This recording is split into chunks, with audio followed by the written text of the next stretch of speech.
म भवन शिवाकोटी चौधरी घुम्ती कविगोष्ठी नेपालको यो प्रातकालीन कार्यक्रममा यहाँलाई हार्दिक स्वागत गर्दछु र हामी यतिखेर रिलायन्स कलेजको कफनस्थित रिलायन्स कलेजको प्राङ्गणमा छौँ। म कार्यक्रमलाई विधिवत रूपमा सञ्चालन गर्न गइरहेको छु। यस रिलायन्स कलेजका प्राचार्य र यो रिलायन्स कलेज नै हाम्रो सामान्यतया घुम्ती कविगोष्ठी नेपालको एउटा परम्परा कस्तो छ भन्दा जसले कार्यक्रम आयोजना गर्छ त्यो कार्यक्रम आयोजक चाहिँ त्यो दिनको लागि त्यो कार्यक्रमको सभापतित्व ग्रहण गर्नुहुन्छ। त्यसले गर्दाखेरि आजको कार्यक्रमको सभापतित्व गर्ने काम चाहिँ हामीले रिलायन्स कलेजलाई नै जिम्मा दिन्छौँ। त्यसको लागि मैले कलेज प्राचार्य श्री रविन्द्रजन थापाज्यूलाई सभापतित्व ग्रहण गरिदिनुको लागि हार्दिक अनुरोध गर्छु। उहाँ बाहिर हुनुहुन्छ भन्ने कुरा भयो। उहाँ आएपछि उहाँलाई फेरि हामी आसन गर्न चाहन्छौँ। प्रमुख अतिथिको लागि मैले खोला गरे साइनो म पनि बाहिर हुनुहुन्छ क्या हो।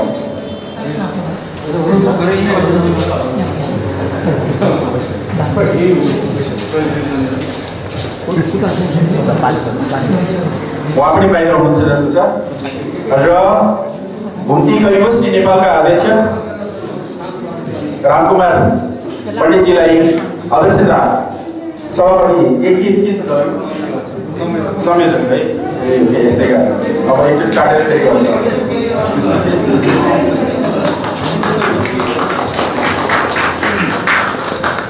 खोला विषयलाई दाइ प्रमुख अतिथिको हैसियतले मञ्चमा आमन्त्रण गरे र घुम्ती कविगोष्ठी नेपालका रामकुमार पण्डितजीलाई पनि आसन ग्रहणको लागि हार्दिक अनुरोध गर्छु। सम्भवतः हामीसँग कलेजको भाइ बहिनीहरू हुनुहुन्छ, सम्भवतः क्लास पनि चलिरहेको होला। हामीले कति पनि विलम्ब नगरिकन आज स्वागत मन्तव्य पनि हामीले राखेछौँ। कति पनि विलम्ब नगरिकन पहिला हामी कलेजको भाइ बहिनीहरूलाई सुन्नेछौँ, उहाँहरूको कविता सुन्नेछौँ र हामी बिचको एउटा मिठास र आत्मीयता पनि सम्भवतः यसले हामीलाई जोड्नेछ। हामी धेरै अपरिचित अनुहार नै छौँ जस्तो लाग्छ तपाईँहरूको बिचमा। मैले आउन बाँकी नै रहनु भयो। मैले कविताको लागि आमन्त्रण गर्न चाहे कविता आफ्नो रचना वाचनको लागि स्मारिका पोखरेल। उहाँ चाहिँ घटराज मेमोरियल कविता लेखन तथा वाचन प्रतियोगितामा प्रथम हुनुभएको रहेको छ। उहाँको कविता कस्तो छ एकचोटि हामी सुनौँ। उहाँलाई आमन्त्रण गर्न चाहन्छु यतिखेर स्मारिका पोखरेल।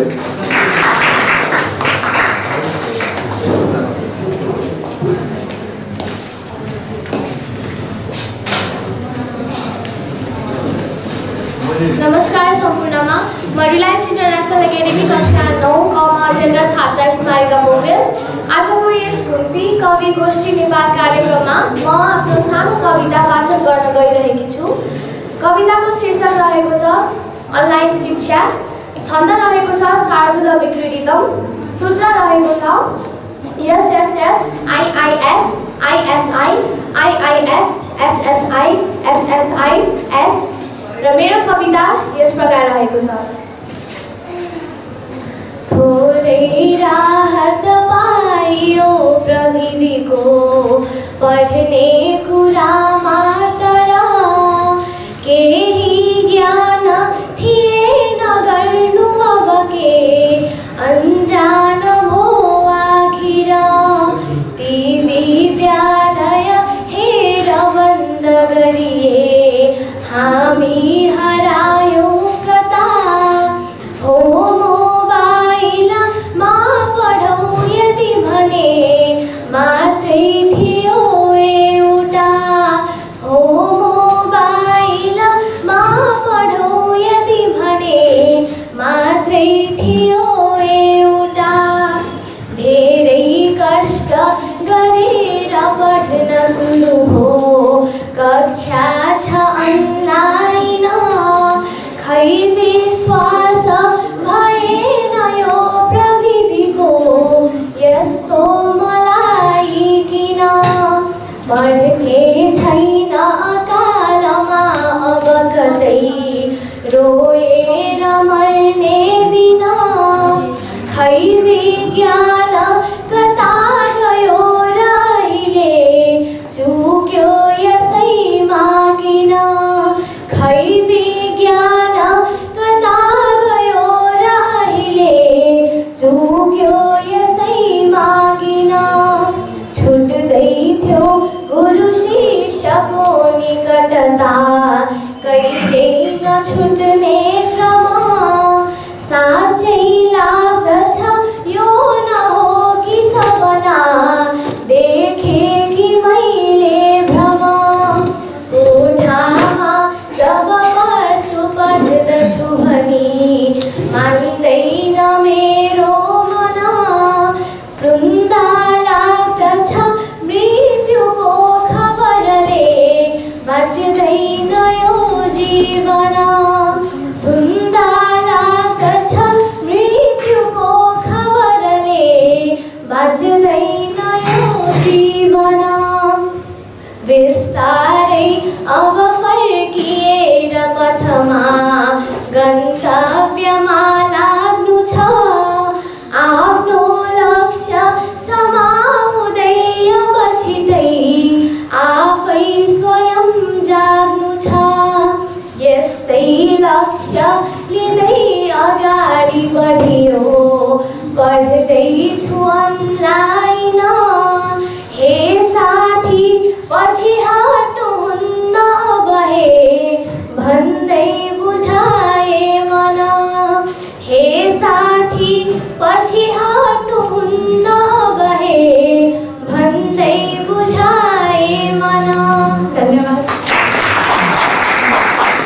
हार्दिक धन्यवाद दिनु यो मिठो कविताको लागि र आत्मप्रेरणात्मक कविता को लागि धन्यवाद मैले हामी घुम्ती कवि गोष्ठीको लागि उपस्थित हुनुभएका सम्पूर्ण साहित्यकारज्यूहरू मैले सरस्वती नाम लिएँ यदि कसैको नाम छुटेमा सुरुमै म क्षमा चाहन्छु किनभने धेरैको मुखमा मार्क्स छ मेरो यहाँ भएको लिस्टमा चाहिँ छ मैले त्यो नाम पढेँ यदि नाम छैन भने त्यसमा चाहिँ मेरो नाम छुटेछ भनेर यहाँले नभन्नु होला कवि ओम प्रसाद कोइराला कवि कात्यनज्यू कवि रमेशचन्द्र थापा कवि संयोग पौडेल कवि निशा सिंह लक्ष्मी विक कवि अभियान आचार्य कवि रञ्जु खनाल कवि भलार्मी भोला कवि सुशील आचार्य कवि दुर्गा अधिकारी भमरकोटे कवि मुक्तकार रुद्र अधिकारीज्यू कवि डोरबहादुर केसी कविता पोखरेलज्यू माधवलाल श्रेष्ठज्यू अब स्वयं म आफै खोलागढी साइलोज्यू र रामकुमार छेत्रीज्यू सम्पूर्ण उहाँहरू दुईजना त मञ्चमा नै अलरेडी हुनुहुन्छ सबैलाई मैले अतिथि आफ्नो यथास्थानमा अतिथि आसनको लागि पनि आग्रह गरेँ र मैले विधिवत रूपमा फेरि म दोस्रो कविताको लागि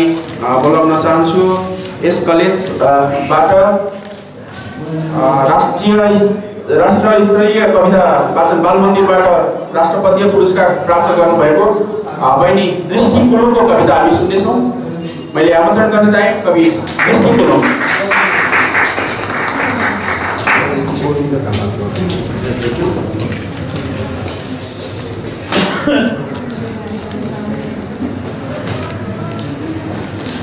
धन्यवाद सम्पूर्णमा मेरो न्याय अभिवादन म रिलायन्स इन्टरनेसनल एकाडेमी स्कुलको कक्षा 9 अध्ययनरत छात्रा आज हजुरहरूको सामु कविता भन्न पाउँदा अत्यन्तै हर्षित छु आजको यस घुम्ती कवि गोष्ठी नेपाल कार्यक्रममा म मेरो सानो कविता सुनाउन चाहन्छु मेरो कविताको शीर्षक रहेको छ कोरोनाले विद्यार्थीमा पारेको प्रभाव यसको छन्द रहेको छ भुजङ्ग प्रयात र सूत्र रहेको छ आइएसएस आइएसएस आइएसएस आइएसएस मेरो कविता यस प्रकार रहेको छ म साथीहरूसँग खेल्थे रमाई थियो जिन्दगी मस्त लाग्थ्यो मलाई सबै पढ्न जान्थ्यो खुसी भई सदैव भयो स्वप्न चाहिँ हेर त्यो आज छैन भयो स्वप्न चाहिँ हेर त्यो आज छैन कयो जिन्दगी से दिए आज छैनन् नदी फर्किएरै यता आउँदैनन् मुमा भन्नुहुन्थ्यो नछौ मलाई नसक्ने भए लेख्न वा पढ्नलाई नसक्ने भए लेख नवा पढ्नलाई तताएर कोही दिने छैन पानी कतै छैन बाँकी सबै छन् बिरामी म खोजौँ भने सधैँ पाइँदैन नमर्ने नबच्ने कुनै आश छैन नमर्ने नबच्ने कुनै आश छैन थियो हर्षको पर्व आइगएछ समस्या खपी बाँच्नु पर्ने रहेछ न चङ्गा उडाए न टीका लगाए सबै झेल्नु पर्ने बरु ज्ञान पाए सबै झेल्नु पर्ने बरु ज्ञान पाए नरो नरोएर के हुन्छ साथी नयाँ मार्ग खोज्दै उडौ माथि माथि सबै दुःख भोगेर सन्चो बनौला निराशा हटाएर आशा छरौला निराशा हटाएर आशा छरौला धन्यवाद निराशा हटाएर आशा छरौला यो सकारात्मक सोचको मिठो आत्मप्रेरणात्मक कविताको लागि हार्दिक धन्यवाद बहिनीलाई र हामीसँग अघि मैले नाम लिन छुटेको छु गोविन्द ढकाल कवि गोविन्द ढकाल हुनुहुन्छ उहाँलाई पनि यथास्थानमा आसन ग्रहणको लागि आग्रह गर्छु र हामीसँग उपस्थित सम्पूर्ण भाइ बहिनीहरूलाई पनि यथास्थानमा आसन ग्रहणको लागि मैले अनुरोध गरेँ मसँग सबैको नाम थाहा छैन र बिचमा एउटा सानो कुरा जोड्न चाहन्छु आजको कविताको जे जति हाम्रो बिचमा वाचना हुन्छ त्यसको समीक्षात्मक एउटा टिप्पणी गरिदिनु हुन पनि हाम्रो प्रमुख अतिथि खोलाबारी साइनज्यूलाई अहिले सुरुमै मैले सूचित गरेँ र आफ्नो मन्तव्य राखिदिनु हुनुलाई राजकुमारजीले पछि अन्तिममा गर्नुहुनेछ कलेजका प्राचार्य रविन्द्रजन थापाजी उपस्थित हुनुभएको जस्तो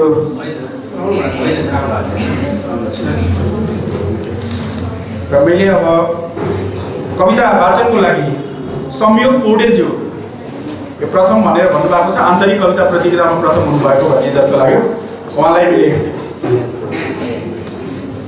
संयोग पौडेल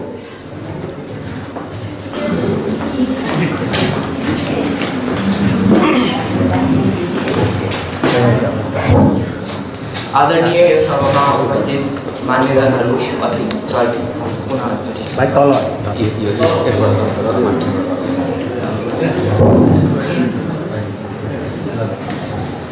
नमस्ते सबैलाई मेरो मनैबाट अभिवादन आदरणीय सभाका सभाध्यक्षज्यू अतिथिगण तथा यस सभामा उपस्थित सबै मान्यजनहरूमा मेरो शुभ बिहानी टक्राउन चाहन्छु यही कलेजको कक्षा 11मा अध्ययनरत छात्र संयोग पौडेल हजुर समक्ष आफ्नो छोटो कृति पस्किन पाउँदा आफूलाई निकै खुसी महसुस गरेको छु मेरो कविताको शीर्षक छ देश के रे यो कविताको पृष्ठभूमिको बारेमा छोटो परिचय दिनुपर्दा यो कविता मैले हाम्रो देशको सामाजिक तथा राजनीतिक असन्तुलनताप्रतिको व्यङ्ग्यात्मक रूपमा लेखेको छु कविता यस प्रकार सुरु हुन्छ देश के रे यहाँ चुनावका झन्डाका लागि थानका धान कता निस्किन त केवल गरिबको लाजो छोप्न यहाँ फ्याँकिन्छन् मिठा 84 व्यञ्जन फोहोर दानीमा फ्याँकिन्न त केवल गरिबका पेटमा यहाँ बल्छन् लाखौँ चम्किला बत्ती पार्टी कार्यालयमा बल्दैन त केवल दुखीको झुपडीमा यहाँ राक्षसी अट्टहास आउँछन् बलिया बाङ्गाका मुखमा मुस्कान आउन त केवल कमजोरको मुहारमा यहाँ जलाइन्छन् गरिबका गरी खाने भाँडाहरू जलाइँदैनन् त केवल दुःख पीडा र दरिद्रता यहाँ भित्रिन्छन् करोडौँका फुल जाबा श्रृङ्गारलाई मन्दिरको भित्रिन त केवल शिक्षा समृद्धि र चेतना श्रृङ्गारलाई देशको यहाँ फेरिन्छ सत्ता रातारात फेरिन्न त केवल देशको मुहान देश नेपाल। धन्यवाद भाइ यो मिठो कविताको लागि र मैले दोस्रो अनुरोध गर्न चाहन्छु आन्तरिक कविता प्रतियोगितामै द्वितीय हुनुभएको बहिनी लक्ष्मी विकलाई र तयारी अवस्थामा रहनको लागि आग्रह गर्छु ईशा सिंह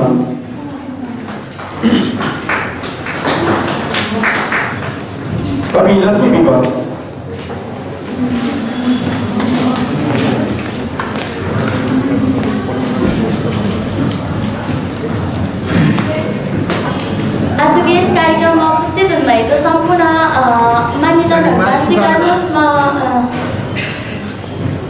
कक्षा 12 मा अध्ययनरत लक्ष्मी विज्ञको तर्फबाट न्यानो अभिवादन।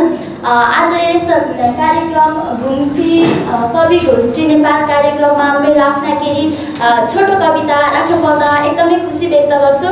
मेरो कविता चाहिँ हाम्रो देशमा भ्रष्टाचारिता छ र त्यो भ्रष्टाचारितालाई हटाएर, त्यो भ्रष्टाचारितालाई ध्यान नदिएर, त्यो भ्रष्टाचारिताले आफ्नो समाजमा ल्याएका कति विकृतिहरू छन् तिनीहरूलाई हामीले नअपनाएर, तिनीहरूलाई हटाउन खोजेर आफ्नो मनमा शिष्टाचारिता अपनाउनुपर्छ भन्ने धारणा राखेर लेखेको कविता छ। यो कविताको शीर्षक भ्रष्टाचारिता र शिष्टाचारिता नै रहेको छ।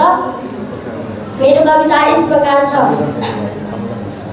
नेताहरूको हातमा नियम कानुनको तागत, भ्रष्टाचारसँग सँगै पैसाको पनि लागत, भ्रष्टाचारसँग सँगै पैसाको पनि लागत, देशलाई बेची कमाएको राम्रो हुँदैन धन, प्रकृति चाहिँ सुन्दर बनाऊ आफ्नो मन, प्रकृति चाहिँ सुन्दर बनाऊ आफ्नो मन, गोर्खालीको रगतले बनेको नेपाल सहारा, हिमाल चाहिँ अटल हुनेछ मेरो रहर, गोर्खालीको रगतले बनेको नेपाल सहारा, हिमाल चाहिँ अटल हुनेछ मेरो रहर, राजनीतिले निधो गर्ने हाम्रो समाजको नीति, समाजमा पाइला चाल्दा छोरी भइन् विकृति, राजनीतिले निधो गर्ने हाम्रो समाजको नीति, समाजमा पाइला चाल्दा छोरी भइन् विकृति, लिङ्ग प्रतिको नेशामा भेद र भाव किन, सबै मिलेर बनाऊ समानताको दिन, सबै मिलेर बनाऊ समानताको दिन, सोझा साझा जनतामा बाँडिन्छ जातको नाम, अघि बढाउँछन् आफ्नो कालो सोझा साझा जनतामा बाँडिन्छन् आफ्नो जातको नाम, बढाउँछन् आफ्नो अनि कालो धन्दाको काम, सोझा साझा जनतामा बाँडिन्छन् जातको नाम, बढाउँछन् अनि आफ्नो कालो धन्दाको काम, नराखो जातमा हेर धर्म कर्ममा हिन्छ झोला, नराखो मनमा कुविचार आउँदैन कहिले शिष्टाचार, नराखो जातमा हेर धर्म कर्ममा हिन्छ झोला, नराखो मनमा कुविचार आउँदैन कहिले शिष्टाचार। यही नै हो मेरो कविता हुनु चाहिँ। र मलाई चाहिँ छोटो होइन अब भनिन्छ नि जन्मभूमि र जन्म दिने आमा चाहिँ आफ्नो प्राणभन्दा नि प्यारो हुन्छ भनिन्छ होइन। त्यही भएर मलाई अहिले यो आफ्नो जन्मभूमिलाई समेटेर मैले एउटा कविता त भनि नै हालेँ, जसमा मलाई चाहिँ आफ्नो जन्म दिने आमालाई पनि लिएर छोटो गजल कविता जे भने नि भन्न मन छ। अनुमति भए म भन्न सक्छु?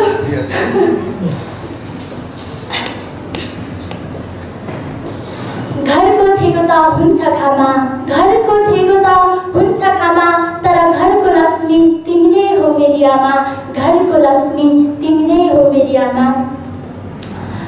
मेरो दुःखमा बन्यौ मित्र, मेरो दुःखमा बन्यौ मित्र, अनि आफ्नो दुःख चाहिँ थाहा छैन कसरी लुकायो आफ्नै मुटुभित्र, मेरो दुःखमा बन्यौ मित्र, अनि थाहा छैन आफ्नो दुःख चाहिँ कसरी लुकायो आफ्नै मुटुभित्र, तिमीले नै सिकायौ मेरी आमा मलाई मायाको परिभाषा, तिमीले नै सिकायौ मलाई मायाको परिभाषा, छन् होला तिम्रा ममाथि कयौँ आशा, छन् होला तिम्रा ममाथि कयौँ आशा, तर पिर नगर तिम्रो छोरीलाई पनि तिम्रो धन्यवाद। यही नै हो मेरो छोटो कथा। धन्यवाद बहिनी लक्ष्मीको मिठो कविता सुनाएर जानुभयो। मैले अघि नै नाम लिएको छु ईशा सिंह, उहाँलाई आमन्त्रण गर्न चाहेर यो के अरे रचना वाचन गर्दाखेरि भूमिका हामीले खासै भन्नु पर्दैन, एउटै भूमिकाले हामी सबैलाई पुग्छ नै, किनभने हामीसँग समय छोटो छ र सँगसँगै युट्युबको लागि पनि हामीले कविताहरू रेकर्ड गरिरहेको हुनाले त्यो चार्ज सकियो भने सबैलाई समेट्न पनि नसक्ने स्थिति छ। आफ्नो रचना मात्रै वाचन गरेर जानुभयो भने चाहिँ केही फरक पर्दैन है त। आफ्नो नाम र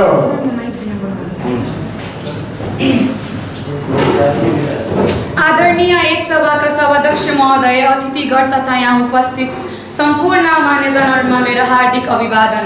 म ईशा सिंह कक्षा 12 लबाट आज यस घुम्ती कवि गोष्ठी नेपालमा आफ्नो कविता प्रस्तुत गर्न पाउँदा निकै हर्षित महसुस गर्दछु र मेरो कविताको शीर्षक रहेको छ नारी। नारी तिमी शक्ति हौ, तिमी हौ संसारकी जननी। नारी तिमी शक्ति हौ, नारी तिमी भक्ति हौ, तिमी हौ संसारकी जननी। भयो तिमीबाट रचना सृष्टिको, तिमीबाटै भयो प्राणको थालनी। भयो तिमीबाट रचना सृष्टिको, तिमीबाटै भयो प्राणको थालनी। कसैको आमा, कसैको भाउजू, कसैको दिदी बहिनी बनेर तिमी गर्जिन्छौ यो धरतीमा धेरै दुःख कष्ट सहेर। कसैको आमा, कसैको भाउजू, कसैको दिदी बहिनी बनेर तिमी गर्जिन्छौ यो धरतीमा धेरै दुःख कष्ट सहेर। नारी तिमी हौ पृथ्वी जसको कर्तव्य हो श्रृङ्गार। नारी तिमी हौ पृथ्वी जसको कर्तव्य हो श्रृङ्गार। ममता नामको भावले मेटाउँछौ सबैको मनको कसिङ्गर। ममता नामको भावले मेटाउँछौ सबैको मनको कसिङ्गर। सरस्वती लक्ष्मी सीता काली अनेक छन् तिम्रो स्वरूप। सरस्वती लक्ष्मी सीता काली अनेक छन् तिम्रो स्वरूप। पापीको संहारक हौ तिमी, पुरुषको शक्ति तिमी नारी। पापीको संहारक हौ तिमी, पुरुषको शक्ति तिमी नारी। मनमा रिस स्वार्थ नराखी सबैलाई मायाको छहरीमा राख्छौ। मनमा रिस स्वार्थ नराखी सबैलाई मायाको छहरीमा राख्छौ। साना ठुला केही नभनी सबैलाई माया छर्ने गर्छौ। साना ठुला केही नभनी सबैलाई माया छर्ने गर्छौ। उनी आगो सरी बल्दै छिन्, ज्वालामुखी सरी फुट्दै छिन्। उनी आगो सरी बल्दै छिन्, ज्वालामुखी सरी फुट्दै छिन्। ध्वस्त गरेर उनको जर्जर अतीत नयाँ सिर्जना गर्दैछिन्। ध्वस्त गरेर उनको जर्जर अतीत नयाँ सिर्जना गर्दैछिन्। निर्मला जस्तै कयौँ बलात्कृत स्त्री उखुको बारीमा। निर्मला जस्तै कयौँ बलात्कृत स्त्री उखुको बारीमा। उसको इज्जत इलेक्सनको डब्बामा र उसको देह दैवको काखमा। उसको इज्जत इलेक्सनको डब्बामा र उसको देह दैवको काखमा। सारा शक्ति लगाई निष्कपटमा बोकेर ज्वाला सब। सारा शक्ति लगाई निष्कपटमा बोकेर ज्वाला सब। आफ्नो इज्जत राख्न यो जगतमा उत्क्रान्ति गर्दै अब। आफ्नो इज्जत राख्न यो जगतमा उत्क्रान्ति गर्दै अब। देवीकै गर शक्ति धारण सम्पन्नशील बन। देवीकै गर शक्ति धारण सम्पन्नशील बन। तिम्रो इज्जत वर्ष पूर्ण भावमा होला सुखी जीवन। तिम्रो इज्जत वर्ष पूर्ण भावमा हुन्छ सुखी जीवन। कुनै पनि देश सुखको शिखरमा तबसम्म मात्र पुग्न सक्छ जबसम्म त्यहाँको महिला काँधमा काँध मिलाएर हिँड्न सक्छ। यति भन्दै म यहाँबाट बिदा लिन चाहन्छु। धन्यवाद। उहाँ पनि आन्तरिक कविता प्रतियोगितामा तृतीय हुनुभएको रहेको छ। मैले अब आमन्त्रण गर्न चाहन्छु अभियान आचार्य जो पूर्व विद्यार्थी हुनुहुँदो रहेछ, उहाँको कविता सुन्नेछौँ हामी। र मेरो तयारी अवस्थामा रहनको लागि फेरि अतिरिक्त क्रियाकलाप कलेज प्रमुख गोविन्द ढकालज्यू यस पछाडिको पालो। धन्यवाद कार्यक्रम उपस्थित घुम्ती कवि गोष्ठी नेपाल आयोजक टिमलाई धन्यवाद यो अवसरको लागि र यहाँ उपस्थित सम्पूर्णमा स्वीकार्नुहोस् मेरो एकमुष्ट साहित्यिक नमन। म मेरो कविता भन्न गइरहेको छु। मेरो कविताको शीर्षक छ एउटै प्रश्न। कविता यसरी सुरु हुन्छ।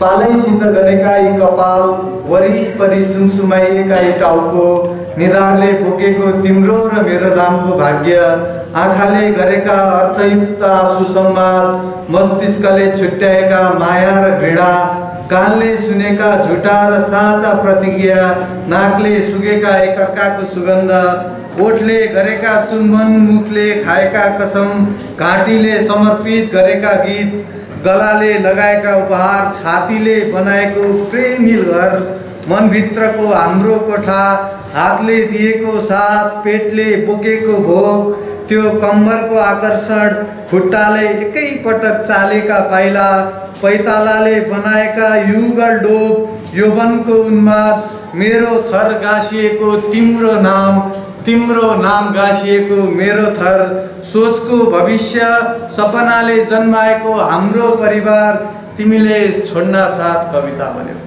अब बिछोडको शरीर, पीडाको आत्मा र तिम्रो यादको रूप भएको म, हाम्रो मायाको भारीलो श्रद्धाञ्जली र गहिरो समवेदना तिमीलाई दियो कि म आफैलाई। धन्यवाद।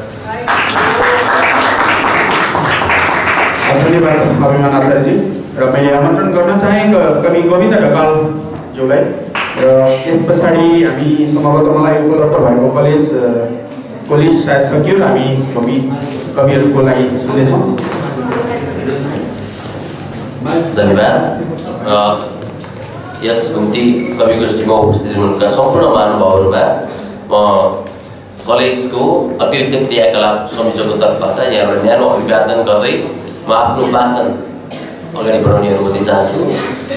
यो वास्तव मैले तत्काल लेखेको कविता भन्दा नि अलि पहिला 2062 सालमा म विद्यार्थी हुँदैखेरि वाल्मिकी क्याम्पसको कविता प्रतियोगितामा म प्रथम भएको एउटा कविता स्मरण गर्न चाहे। तात्कालिक त्यतिखेरको परिस्थितिमा अलिकति द्वन्द्व चलिरहेको थियो, जनयुद्ध चलिरहेको थियो, त्यसकै कटाक्ष गरेर मैले लेख्ने प्रयास गरेको छु। कविताको शीर्षक छ पहाड की गुणकेशरी। अचेल त्यतिखेर है 2062 साललाई सम्झिनु पर्यो, अहिले अलिकति असावधानी हुन सक्ला।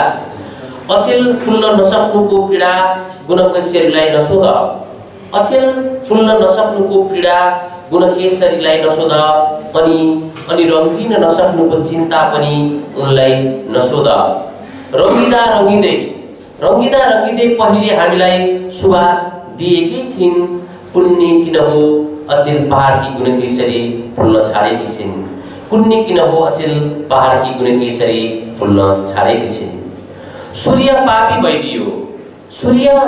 भइदियो, किरण कालो बादलमै हराइदियो, धरती जाली भइदियो, माटो फुलसँग बोल्न छाडिदियो, हावा अविवेकी भइदियो, लासका दुर्गन्ध वन पाखा अनि बगैँचामा छरिदियो। अब गुणकेशरी फुल्नुको अर्थ के भयो र? त्यसैले अचेल पहाडकी गुणकेशरी फुल्न छाडेकी छिन्, त्यसैले अचेल पहाडकी गुणकेशरी फुल्न छाडेकी छिन्।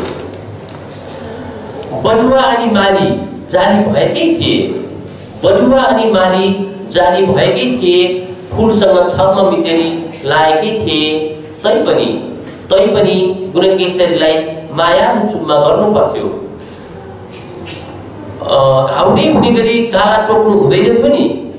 सय नै पल्टिएछ उनको नरम गालामा, आँखाभरि आँसु, मुटुभरि पीडा बोकाई बन्द कोठामा उनी लुकाइएकी छिन्। अब उनी कसरी हामीलाई मुस्कान बाँड्न सक्छिन् र अनि पखेरामा कसरी नाच्न सक्छिन् र? त्यसैले अचेल पहाडकी गुणकेशरी फुल्न छाडेकी छिन्। खोलाको सुसाइमा बहकिन चाहन्छन् गुणकेशरी, तर बगरभरि लास छरिएका छन्। त्यतिखेरको अवस्था है, अब अहिले त शान्ति आइसकेको छ। काख भरिएको सिउँदो रङ्गिराखेको हेर्न चाहन्छन् गुणकेशरी, तर यहाँ त काख खुसिएको छ, सिउँदो रितिएको छ। सहेलीसँग गुनगुनाउने गुणकेशरी ड्याङ ड्याङ आवाज सुनि मूर्छित परेकी छिन्। वन पाखा उजाड छ, मन निराश छ, सधैँ विनाश छ, कसरी फुल्न सक्छिन् र उनी? त्यसैले अचेल पहाडकी गुणकेशरी फुल्न छाडेकी छिन्। चितवनको आँसु खोला बनेको छ, अछाको मुटु दुखिराखेको छ, जुम्लाको जमिन भाँसिएको छ, दुनियाँ तान देख्दा दङ्ग छ, विमान र खारा रगतमा डुबेका छन्। पहाडको हराएर हाड मात्र बाँकी छ, अनि हाडको जमिनमा कसरी फुल्न सक्छिन् र गुणकेशरी? त्यसैले अचेल पहाडकी गुणकेशरी फुल्न छाडेकी छिन्।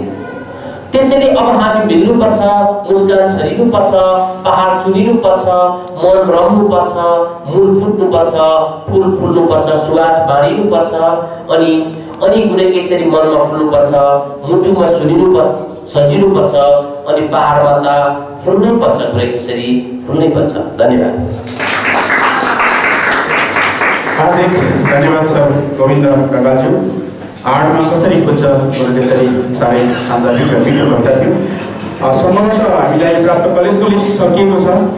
प्रमुख अतिथिज्यू अहिलेसम्म आइपुग्नु आइपुग्नु भएको छ जस्तो मलाई आउनु भएपछि हामी फेरि मञ्चमा आमन्त्रण गर्ने नै छौँ। र मैले अहिले ती कवि गोष्ठीका हाम्रा कविहरूको पालोलाई जोड्न चाहेँ र अहिले हामीसँग हुनुहुन्छ कवि ओमप्रसाद कोइरालाज्यू। हामी उहाँलाई सुनेछौँ। त्यस पछाडिको पालो छ कवि कात्यायनज्यूको।